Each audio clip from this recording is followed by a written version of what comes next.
You're in for a rare treat. The Black Cultural Center, in conjunction with Purdue Convocations and Lecture, is proud to present Kwanzaa, First Fruits from Africa to America.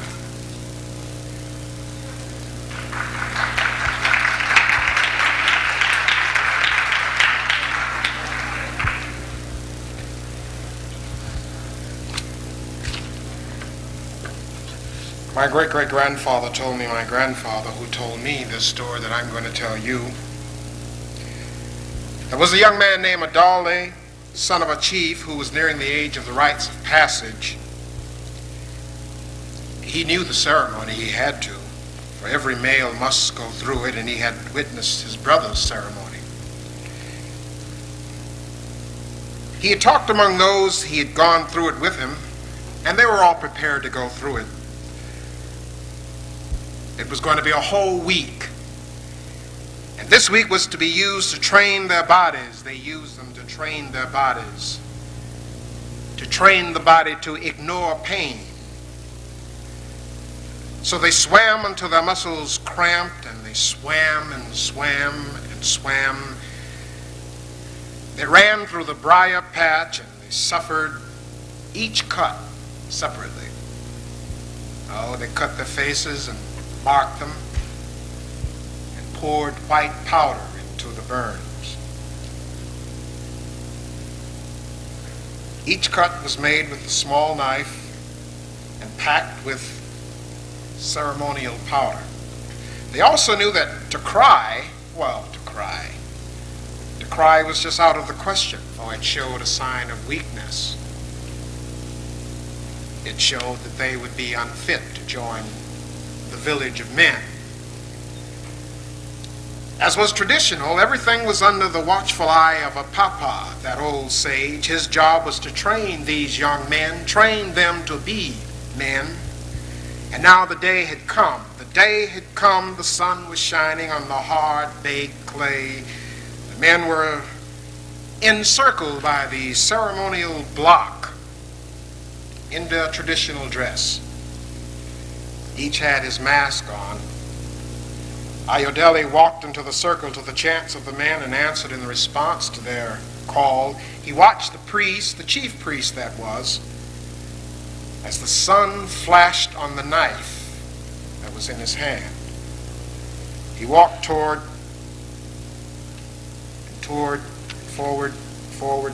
watching the knife,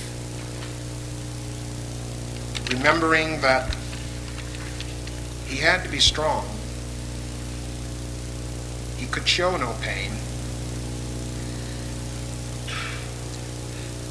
As he stood in front of the ceremonial block, he bared himself before the priests.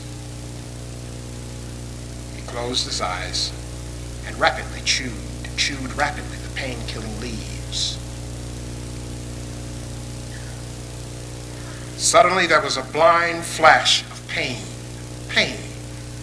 He felt himself being led to the water where he would be bathed, so that when he emerged, it would be known throughout the village that he indeed was a man of the village. And now it was time to sleep. Tonight the dance would begin, and he would save his strength for the run.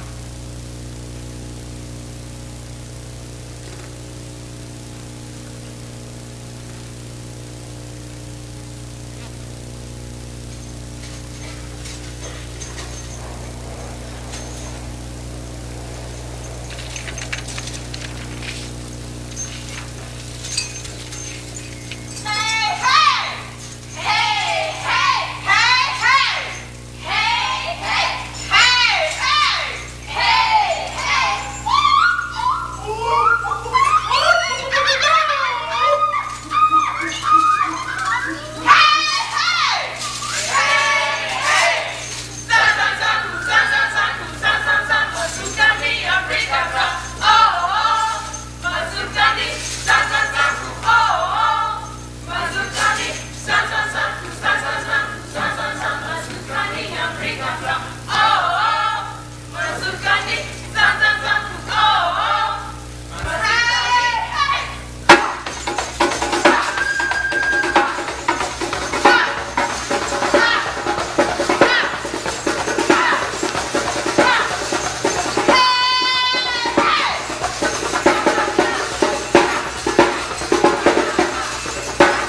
elder's life is now complete, or so he thought it was. He said to himself it was. And now he was a man of the village, and one of the great standing, especially since his father was the chief of the whole village. As was the custom, he now owned part of his father's cow. His father gave it to him as a present for his becoming a man. Ayodele dreamed of the son that he would one day have, and how the herd he would pass on would be even greater than his father passed on to him. Already he had made a deal with the northern villager, you see, which he would help to increase his herd greatly. Well, from a small beginning, but nevertheless a beginning. Ayodele's daydreams were interrupted by his new wife as she came out of her thatched hut on her way to the river to draw some water. Ayodele could not help but feel proud of the way he watched his wife as she swayed slowly back and forth. Well, she wasn't quite the prettiest girl in the world, but he would not be interested in that anyway, in fact. For he knew that all of her strength was not on the outside. Somalia had a beauty that came from within. She was a very beautiful girl, therefore. But it went so much deeper, so much deeper than that. For Ayodele knew that Somalia would always be at his side, always, and that she would bear him strong sons and daughters, just as beautiful as rain.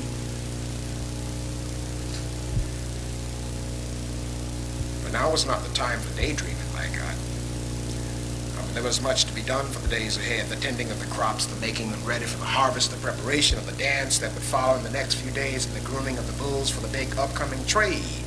Ayodele looked around his village and saw in front of almost every hut a young warrior preparing his weapon for the dance, to show the chief that if there should be war, they would be ready. The temple knives of the harvest were now getting their keenest edge. The small wooden shields were oiled and polished until all reflected in their gaze.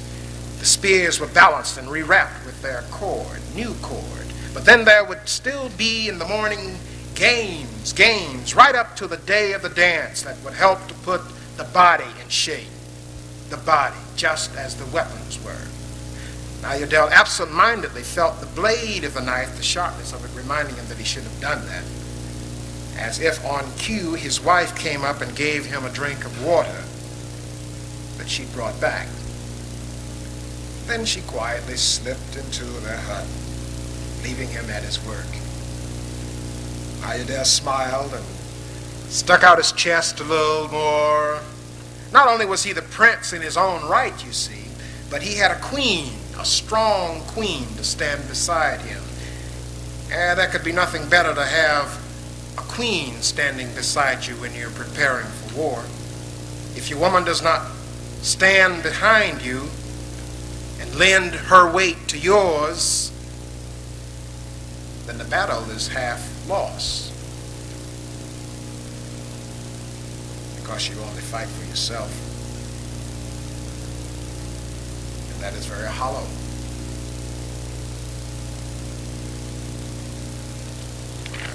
You have no one to share your victories with. In the distance he hears the chant of Hamba, Hamba. Not a word, but a sound. Hamba. That means to shake, tremble. It is our sound as warriors as we prepare for war.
Smola leaves, she bides and bids and binds and bids her husband goodbye as he journeys to the north, there to sell his bulls and begin his fortune for his son, you remember. The harvest is now over, and Somalia, along with the other women of the village, must go to the village square. There they must go and begin the preparation of food that was to come from the fruitful harvest.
Jambo, everybody.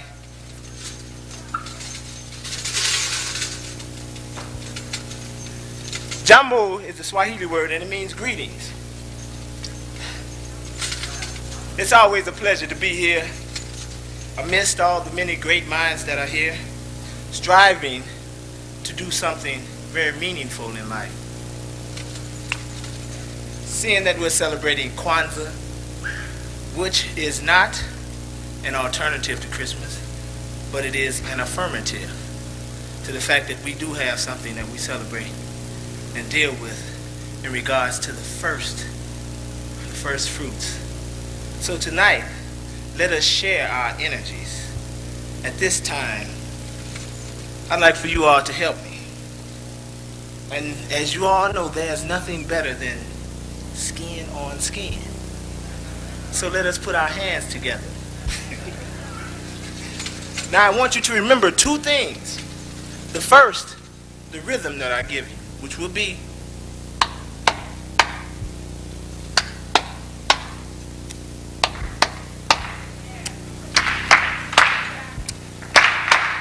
Yeah.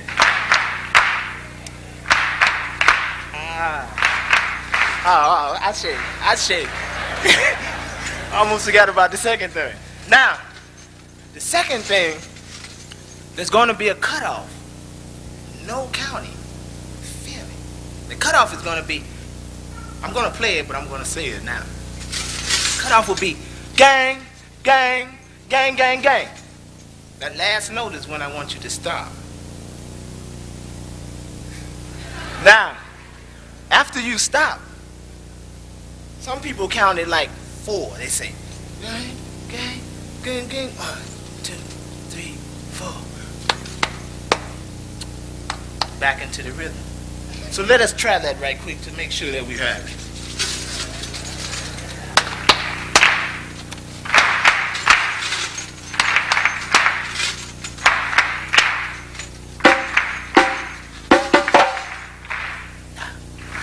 No. We don't have it.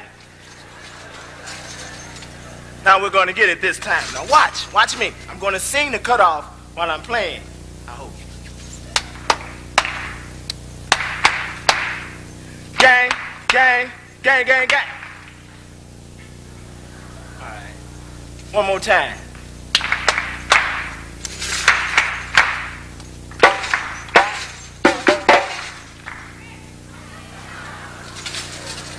Almost. One more time.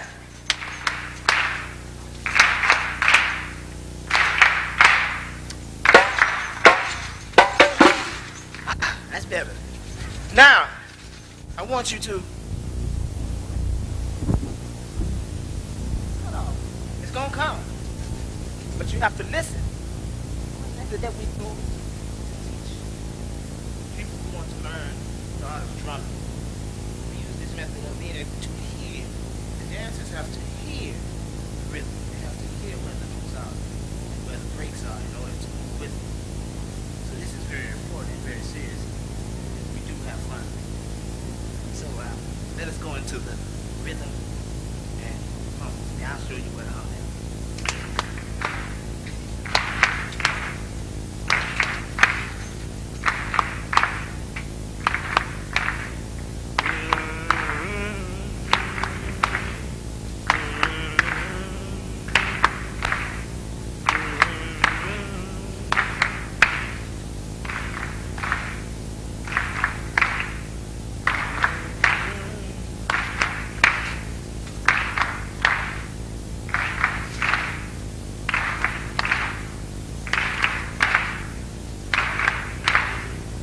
Kwanzaa,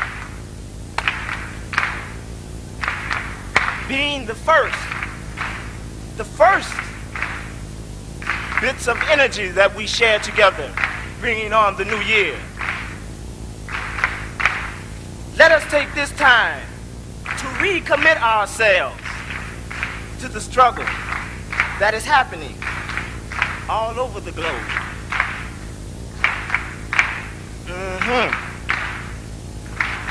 Kwanzaa, not replacing anything, but has its rightful place naturally.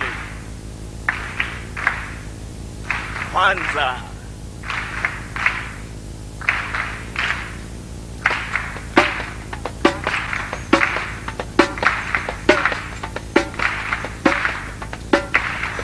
Now when I play the cutoff, I will speak to you in the language of the drum.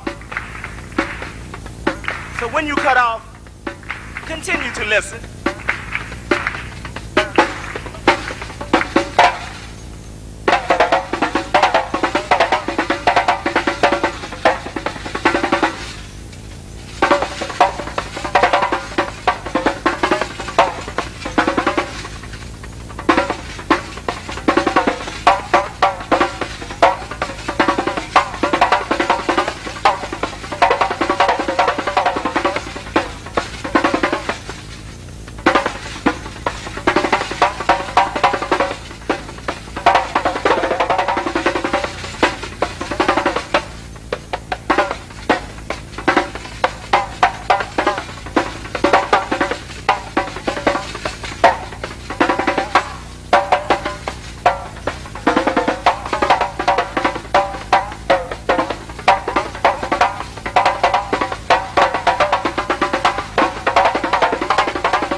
I see.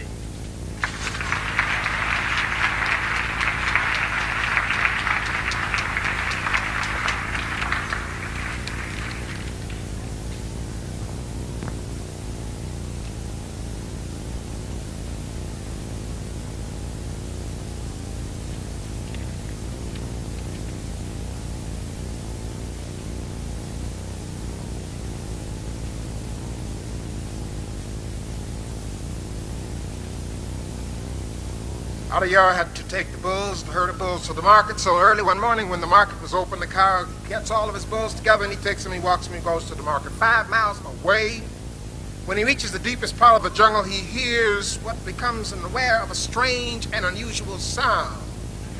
Hissing sounds, whispers, and quiet footsteps begin to surround him.